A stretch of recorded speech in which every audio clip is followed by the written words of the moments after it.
Hai Sobat Kata Cerita, sudah siap dengarkan cerita selanjutnya? Let's go! Episode 14. Sore harinya saat ini Amar sedang tidur dengan kepala ia taruh di pangkuan sang Uma. Nadia mengelus rambut tebal sang anak dengan kasih sayang. Keheningan melanda sore itu, baik ibu dan anak itu sama-sama bungkam. Mereka tidak tahu harus berbicara apa setelah kejadian siang tadi. Uma, panggil Amar dengan mata terpejamnya itu. Ia menikmati setiap belayan yang Naina berikan di kepalanya itu. Naam, sahut Naina yang masih mengelus rambut sang putra. Uma masih marah? Tanya Amar yang menatap wajah ayu sang Uma di usianya yang sudah tidak muda lagi. Nadia yang ditanya seperti itu menghela nafasnya sebelum menjawab pertanyaan sang putra. Setelahnya ia tersenyum dan kembali mengelus rambut sang putra dengan sayang. Uma enggak marah, hanya kecewa saja. Lalu bagaimana dengan hatimu? Ucap Naina yang bertanya kembali kepada sang putra. Sakit Uma? Sungguh rasanya sakit sekali.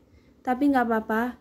Mungkin rasa cinta Mas ke dia hanya rasa cinta seorang kakak terhadap adiknya saja. Ujar Amar mengungkapkan perasaan yang ada di hatinya.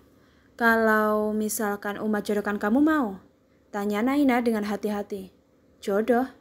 Cicit Amar seraya bangun dari tidurnya dan menatap mata sang ibu. Nggak usah buru-buru, kamu bisa menolaknya bila kamu nggak suka, ucap Naina. Amar hanya diam menatap sang Uma, namun sebenarnya ia sedang berperang di dalam hatinya itu. Haruskah ia menerima tawaran sang Uma atau menolaknya? Sungguh dilema yang Amar rasakan saat ini. Di sisi lain ia benar-benar mencintai Nadia, tapi di sisi lain juga ia tidak mungkin bisa bersama. Sebab Nadia adalah adiknya dan akan kasihan istrinya, bilang yang ada di hatinya ternyata bukan sang istri tapi wanita lain. Naina yang melihat itu tersenyum seakan tahu apa yang saat ini sedang mengganggu pikiran sang putra. Uma yakin kalau kamu bisa melupakan Nadia, kamu hanya sedikit berusaha dan menerima istrimu suatu saat nanti. Ungkap Naina. Jangan sampai kamu menyesal dengan semua yang sudah terjadi. Saat orang yang menjadi istrimu suatu hari nanti pergi meninggalkan dirimu. Lanjutnya, Uma, Amar tidak bisa berkata-kata, ia hanya bisa memikirkan perkataan sang ibu. Setelah lama terdiam, Amar pun menatap Naina kembali dan bertanya, memang Uma sudah punya calonnya? Tanya Amar seraya menatap Naina dengan sendu. Kalau belum ada, lalu kenapa Uma ingin menjodohkanmu? Sahut Naina. Malam harinya Amar sedang berada di jalan kota es yang cukup sepi. Setelah sepeninggal Naina untuk kembali ke kota B, sebenarnya Amar sudah melarang Naina untuk kembali dan memintanya untuk menginap, namun sang Uma lebih memilih untuk pulang saja selepas sholat Asyar. Amar saat ini sedang memikirkan perkataan sang Uma tentang gadis yang dijodohkannya itu. Dia hanya kurang arahan dan agama saja. Bila kamu bisa mengarahkannya, Uma rasa dia tidaklah buruk. Namun saat ini kondisi gadis itu sedang tidak baik-baik saja, ucap Naina saat itu. Maksud Uma? Tanya Amar dengan bingung. Naina tersenyum saat melihat wajah kebingungan sang anak. Kamu akan tahu nanti, setelah kamu bisa menata hatimu, ucap Naina seraya menyentuh dada kekar sang putra. Amar yang mendengar itu hanya diam merenung saja. Ia berdiri di atas bukit yang jarang orang lewati bila malam hari. Karena penerangan lampu jalan yang masih jarang, namun dari sini Amar dapat melihat seluruh kota es dengan indah saat malam hari. Ia menatap kota es dengan pandangan kosong. Ia tidak tahu harus mengambil keputusan apa dan bagaimana dengan kondisi hatinya saat ini, ia pun tidak tahu.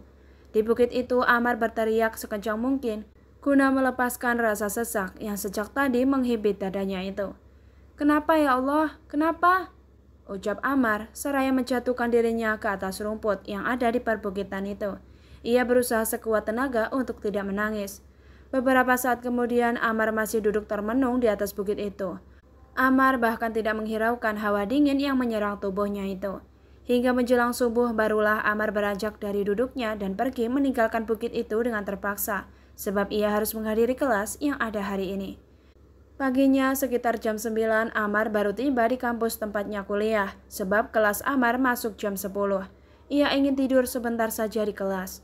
Begitu tiba di kelas masih cukup sepi. Akhirnya ia mengambil tempat duduk di belakang untuk tidur sebentar.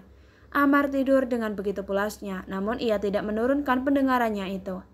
Hingga tiba saatnya kelas dimulai dan Amar pun juga sudah bangun. Namun Amar mengurutkan keningnya saat melihat salah dari teman-temannya ada yang tidak masuk.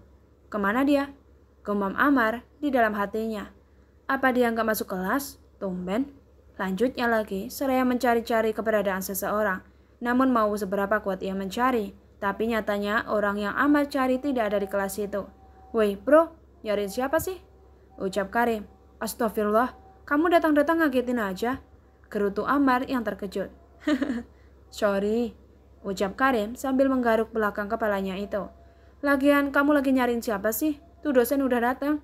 Jelas Karim seraya menunjuk pada dosen muda tersebut. Namun Amar tidak menghiraukannya dan lebih mengalihkan perhatiannya ke arah papan tulis di mana sang dosen sedang menerangkan pelajarannya tersebut. 3 bulan kemudian. Sudah 3 bulan saja saat terakhir kali Amar merasakan sakit itu. Sekarang ia sudah mulai berdamai dengan keadaan dan sedikit demi sedikit ia mulai terbiasa akan status dirinya dan juga Nadia. Hubungan keduanya pun sempat renggang, namun itu hanya di minggu pertama dan kedua saja. Tapi selebihnya Amar mulai dekat kembali dengan Nadia seperti biasa. Bahkan mereka sering jalan bareng sebagai kakak dan adik semestinya. Nat, Mas harus pulang ke kota B besok, ucap Amar memberitahukan perihal kabar mendadak itu. Loh, kenapa mendadak banget Mas? Tanya Nadia dengan cemberut. Keluarga Mas, dari Uma mau datang dan Mas harus menjemputnya di bandara, ungkap Amar. Nadia boleh ikut, ucap Nadia dengan spontan dan semangat. Intan yang mendengar perkataan sang putri seketika keluar dari dapur. Kamu gak boleh ikut Nat, Masmu repot, dia ada urusan juga, jangan kayak anak kecil. Bentak Intan yang merasa bila putrinya terlalu manja pada kakak kandungnya itu. Tapi, sudah, gak ada tapi-tapian. Potong Intan terlebih dahulu. Nadia yang mendapatkan bentakan itu hanya bisa menunduk menahan tangisnya. Ia segera pergi meninggalkan ruang tamu tanpa sepatah kata pun.